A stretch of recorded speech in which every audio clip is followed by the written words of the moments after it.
undertaking such a behemoth task, which is re-steering a ship. It's pointing to the North Star, South Stars, whatnot. What were some of the conditions or perimeters that you put in place? What were those first discussions like? I mean, I have never been to the festival before. Okay. So in a way, it's an advantage because I didn't feel like I was restoring a ship. It really felt like it's a first festival. Carte blanche for you. Carte blanche. Yeah. Of course, there was a lot of work that we could build upon, and I discovered that little by little how much is actually already in place, and it's very important to have that. Usually when you start a film festival, there are so many things that go wrong, and I'm very grateful that there is a team of experienced Moroccan technicians, planners, organizers that assure that the quality of the projection, of the guest reception and everything is there. This part, I'm very grateful that I don't have to reinvent it. At the same time, the work of Militation Guy-Ponty, who's been here at the festival from the start, who with her husband invented the festival, is extremely valuable because, I mean, how many festivals do you have where Martin Scorsese and Robert De Niro shake hands on the scene? And how many festivals do you have that have such a glamorous and yet very understanding and cinephile jury? So this part of the work was also done by people who've been with the festival for a long time. The relationships are pre-established. This is pre-established, helps yes, which allowed me to actually rethink or actually in a way invent a program the way that I would love any festival to be, which means truly international, but at the same time centered, anchored in its region, in its country, in its city, and open to the general public.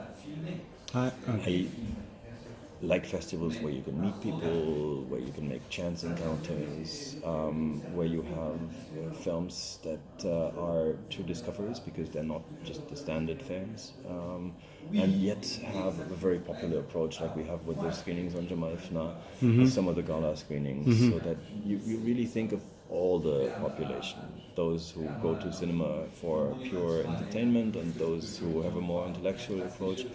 We have everything from the most artistic to the most popular, and all of that is cinema. And I love a festival that covers all of it without being too big. Marrakech for me has just the right size so that it's human. You have time. You're not pressured to go to the next meeting, to the next screening, like you are in festivals like Cannes, where you just don't know where your head is, and where after 24 hours it feels like a week. In Marrakech, things are much smoother. The weather is beautiful in December. The name Marrakech rings in everyone's ears, and we have the perfect conditions for a festival that actually facilitates the encounter between festival guests, between the public and the guests, between people from many, many different countries who meet here and who would never have met if it weren't for the festival. These are ideal conditions. Yeah, I quite like the facet of engagement level where there are Q&As with the competition films. We find this at their local multiplex called the Colisée. Previously, when I attended the festival in 2015, there was this space which you could see the folklore, you could see how this could have been a meeting point, a gathering point in the 60s, the 70s, and speaking to the local people, I found out that many of the multiplexes and movie houses, these houses of worship, are closed and haven't been replaced by anything. Yeah. The Colisée is the only remaining 1950s theater in the city. When you walk through the streets, you can see some of the ruins of all the film theaters. The Colisée is so beautiful. It's an extremely well-kept space. Munia Layadi, who runs the cinema, is a very, very passionate woman who loves cinema, who defends seeing films in a real movie theater, who distributes films, who produces films, and who has helped for this culture to survive, even though in Morocco many, many theaters closed in the 1980s. In the 70s it was still what you did as a family. You went to the movies, and that has died in much of Morocco. And the Colisée keeps it alive, and that is wonderful. And so the Colisée seems to me, as a really single standing theater with 750 seats, the perfect place to have these encounters between public and filmmakers, where we have the Q&As after the screenings of competition films, but we also have this new program of films for children. Every morning in the week at 10 a.m. you have 700 children from public schools in Marrakech, in the surroundings of Marrakech, who discover cinema. And I mean that literally. They don't just discover the film they're seeing, they discover cinema, because most of them have never been inside a movie theater. So I went there yesterday and saw the kids who were waiting for the film by Mats Grove, The Tower, to begin. And my heart was beating faster. It was just so beautiful to see that we brought for the first time 700 children, and this is happening every day, to a real cinema. When the lights went out, they were screaming with joy. When the lights came back on the screen, they were screaming with joy. When the title appeared on the film, there was astonishment. And I remember my first time in a movie theater when I felt exactly the same way. So that's a real gift, I think. Yeah, Truffaut has one of the better scenes of children watching cinema in Small Change, and if you can't be untouched or unfazed by seeing something like that in life. And what it also does is, so what I dislike about certain festivals is how they'll set up they'll pitch a tent, and then there's this vacuum. There's this, like, 2 weeks later you wouldn't even know that there was an event. Are you thinking of, like, I think some of the better film festivals engage with the community on a 12-month basis? Is this something that you're looking at? It's something that I think is very important. Not that the festival itself should organize everything, but what's important is that you have a network, and that you use the network, and that you have good relationships with other events and other people who have that passion for cinema and do something for it. I've been speaking with so many people in the last few days alone who have some projects here and there. There's one that tries to revive some of the film theaters that were closed earlier. There are other people who have film clubs. Even the Musée Saint Laurent, although it's a museum, but they have a film club once a week. And we build on that audience. We've been touring several spaces before we opened the festival, universities, schools, and a place like the film club at the Musée, just to tell them we are part of your community, come to the festival, enjoy it, use it, and establish film culture and defend film culture. And of course this is super important. A festival that is just one fireworks and then it's gone and you wonder what it was doesn't make sense. A festival should facilitate cinephilia, but also filmmaking.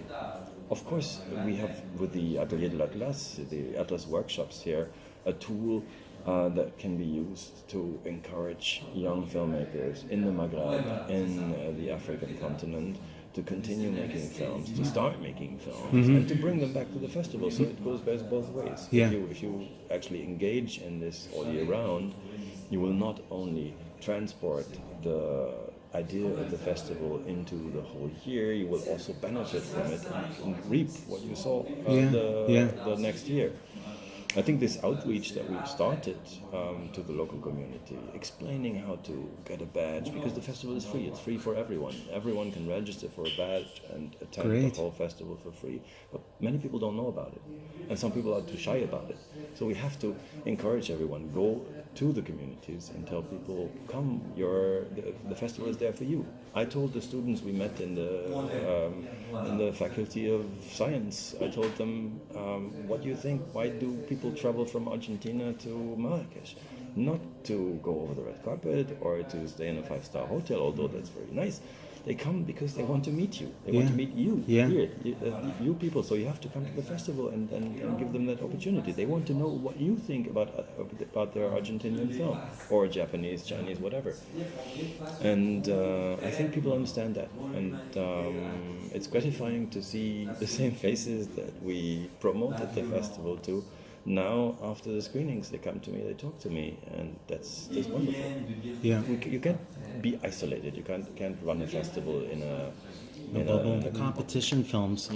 You know, I'm trying to put things in a box. It really never really works. But if there's one thing that I did notice of the films I have seen is that the films are sans hero or anti-hero.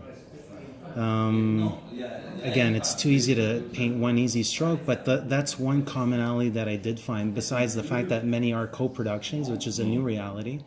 I was wondering what you thought of, if you had a mandate that's perhaps not written, but sort of how did you want your jury to engage? What kind of cinema did you want your jury to engage with, and also the public? Of course, I mean, I like it when people see common factors in a program, because when you put the program together, more or less intuitively, you choose films that match each other in a way.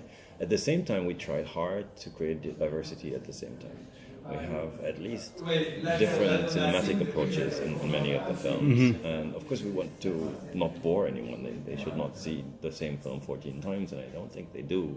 There are big differences between two films that are shown on the same day, like Diane or The Load, a Serbian film. But what is probably common to most of the films is that the characters are all very human. Nobody is a hero, as you put it. They're weak. You can identify with them because they sometimes do things that are terrible. They make bad decisions. They struggle with these decisions. Be it the woman in All Good, the German film, who does not want to recognize that she was in fact raped.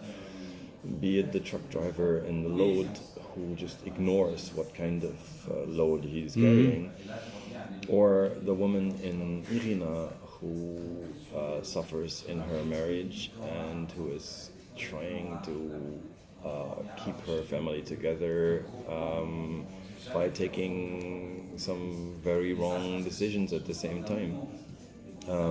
All these characters kind of deserve better.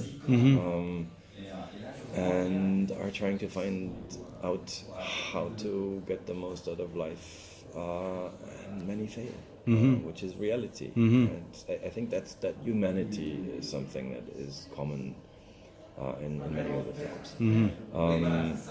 I was asked before the festival started, do you have any films with shocking scenes, disturbing scenes? And I thought quickly and said, no, we don't. And that's not because we choose not to shock the audience. It's simply because I probably don't see the merit of shock value. Because I like a humanistic approach. And all these films have that.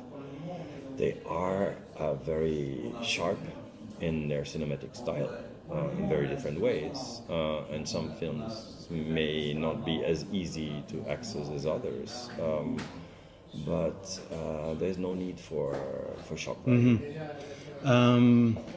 I got the chance to see Marcus's Angelo, and I sort of understood the program after having sat through that. I looked at the titles, Hale County, and I got a sense, perhaps this is closer to not the cinema that you adhere to, but some of your former programming days, if you want to call it that, in Berlin.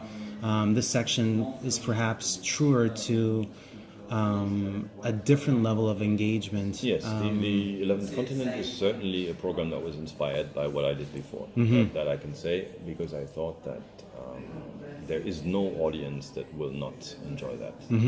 Or to put it differently, everywhere in the world you find people who prefer challenging films, who prefer films that do not follow recipes, who see film as food for thought and as a true art form. And between like Bollywood entertainment, which I love, I adore it, and especially when it's with an audience who reacts passionately to it. Between that and an intellectual, maybe highbrow audience, everything is not just permitted, but you have to have that range, I think. You cannot just exclude one. I hate it when people say cinema has to be a popular art, or other people say cinema has to be only for the happy few. Yeah. Neither works for me alone. It has to be one big picture. A film festival programmer, Sunday you get to unwind. Monday morning, perhaps take a break, but then Tuesday, the process sort of like begins again. You look back it's at. already begun. Okay. I already think of next year's edition. Okay. I have ideas for next year's edition. The films are not ready yet, the films that I will show next year, but I keep hearing about projects, of course. People tell me I have this interesting film that's coming up, or just I have this idea and maybe in 3 years the film will be done. Some of the films in this year's program were films that I've been waiting for years. Irina, for example, the Bulgarian film. I've showed the director's first short film in a compilation film of East European films called Lost and Found. I think it was in 2003, 2006, more than a decade ago. Wow. This compilation film contained films by Jasmila Zbanic, by Kornel Mundruczko, by Christian Munju, by Stefan Arsenjevich. Lots of filmmakers have since become famous, showed their films in Cannes, have won the Golden Palm, and I was just waiting for Nadia Koseva to also make her first feature for many, many years, and now it's there. So this is a process that's not just year by year, you don't just start thinking about the program shortly before. I follow what filmmakers worldwide do. I see short films. I wait for the feature-length films of those filmmakers. I talk with filmmakers about their new projects, and they tell me of some crazy stuff which hasn't happened yet. And of course, you look for people to be on next year's conversations and so on, and you keep thinking about it all the time. There is no break. Of course, I need some kind of break after compiling a festival in much too short a time, because I came to be with the festival only a few months before really late it happened. in the game, But the work is a continuous one. Cool. Well, danke schön, merci, and shukran, and congratulations on your first edition.